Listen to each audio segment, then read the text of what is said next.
Genèse chapitre 11, verset 7, traduction le maître de Sarcy. Donc, c'est Dieu qui va parler, parce qu'on dit d'abord, premièrement, que l'Éternel descendit pour voir.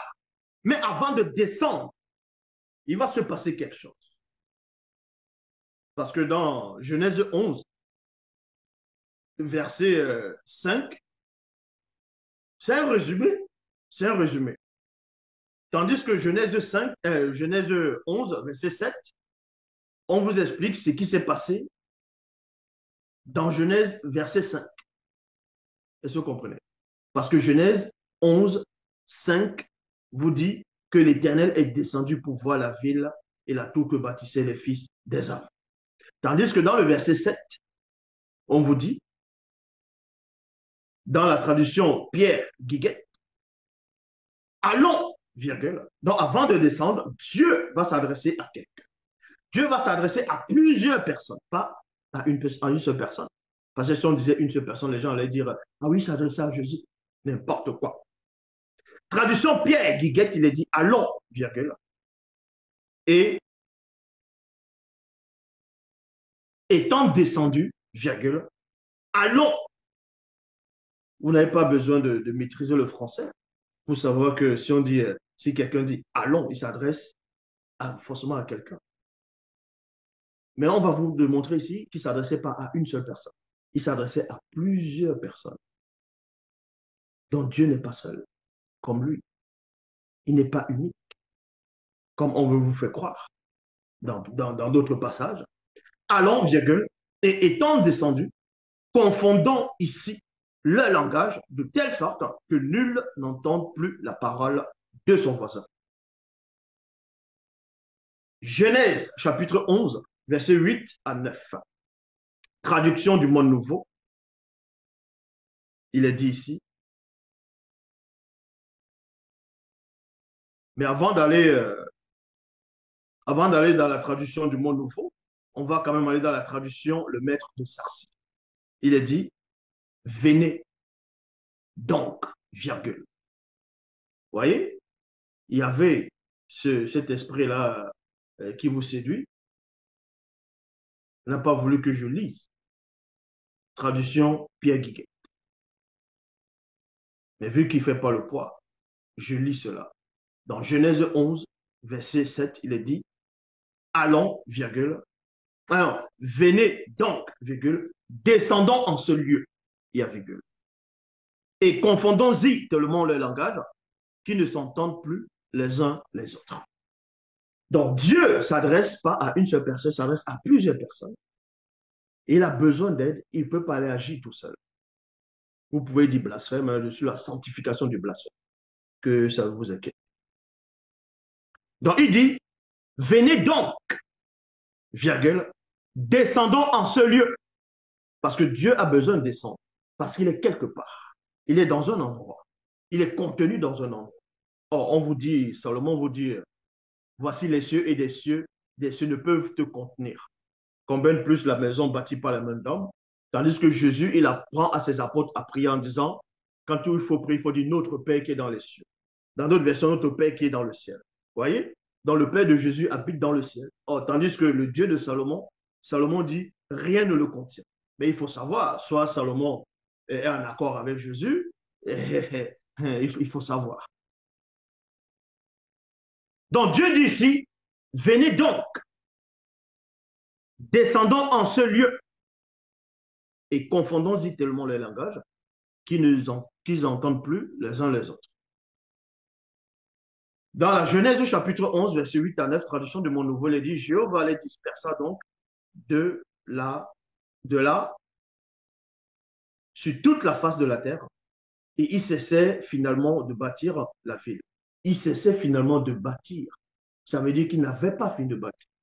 Or, il y a des versions qui montrent qu'ils avaient fini de bâtir la ville.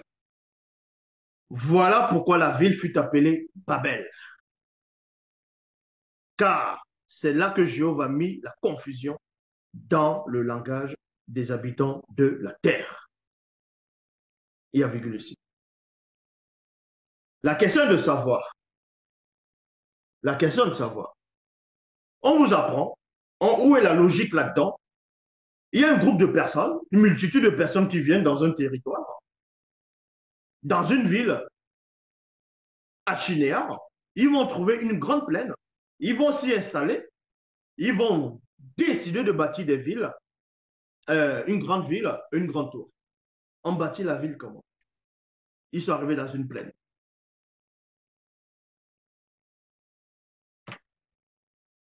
Ils ont fait comment? Mais néanmoins, eux, ils vont décider de se concerter, d'être entre eux, d'avoir un grand nom et de ne pas se répandre sur la terre. Mais Yahvé descend avec d'autres Yahvé comme lui, ou d'autres Elohim. Il descend pour venir briser cela, empêcher ces hommes de continuer à bâtir cette ville et d'étendre la tour. Et c'est là, il va les disperser maintenant sur toute la surface de la terre. Qu'est-ce que les habitants de Shinéar qui étaient là avec quelque chose, ils avaient quoi à voir là-dedans? Les habitants de Shinéar, ou dans le pays de Shinéar, ils avaient à quoi à voir là-dedans? Ou les autres personnes qui vivaient sur la terre avaient quoi à voir là-dedans?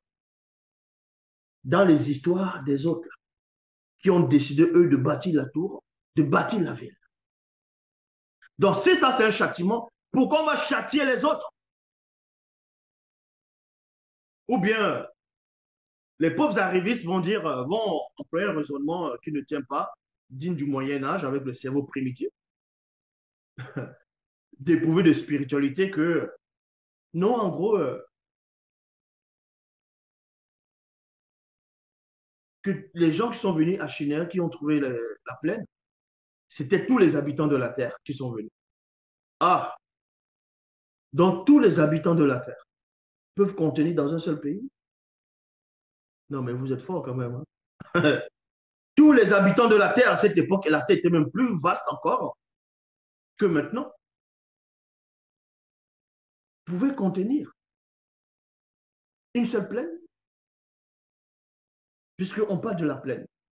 Ils sont arrivés dans le pays de Chinéa. Ils sont restés que dans une plaine. Donc tous les habitants de la terre peuvent contenir à eux seuls dans une seule plaine, dans un pays. Voilà encore la confusion de la Bible. Voilà la confusion des auteurs. Mais néanmoins, on vous dit ici, dans la traduction, le maître de Sarcy, c'est aussi pour cette raison que cette ville fut appelée Babel, c'est-à-dire dans la confusion. Parce que dans la Bible, on vous dit que Babel, ça veut dire la confusion, ça veut dire dans la confusion. Parce que c'est là que fut confondu le langage de toute la terre. De toute la terre. Pourquoi on confond le langage de toute la terre? Alors que c'est ceux-là même, ceux-là qu'il fallait confondre entre eux et laisser le reste là-bas, tranquille, puisqu'ils n'avaient rien à faire là-dedans.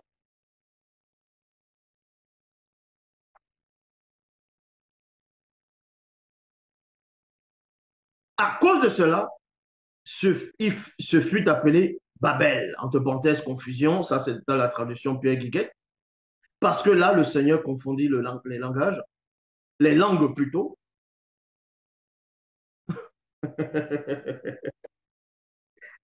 euh, ouais.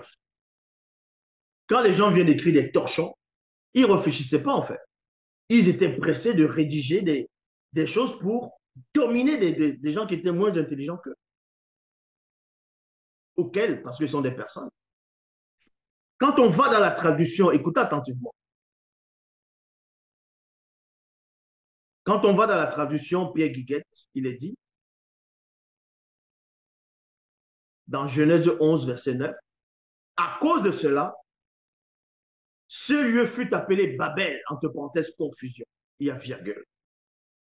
Parce que là, le Seigneur confondit les langues, les, et non la langue, les langues avec S à la fin, de toute la terre. Mais un coup dans Genèse 11, verset 1, toute la terre avait une seule langue et les mêmes mots. Mais dans cette traduction, version, on vous dit Eh bien, c'est pas ça. Les hommes avaient déjà plusieurs langues. Et c'est en ce moment, dans Genèse 11, que Dieu a confondu les langues. On n'a pas dit ici, dans cette version, qu'il a manifesté des langues. On vous dit plutôt, parce que là, le Seigneur confondit les langues. Confondit, ça veut dire quoi? Vous pouvez taper définition. On confond, confondit les langues de toute la terre et dispersa les hommes sur la face de la terre. Le fait même de lire ces choses-là, c'est insulter mon intelligence.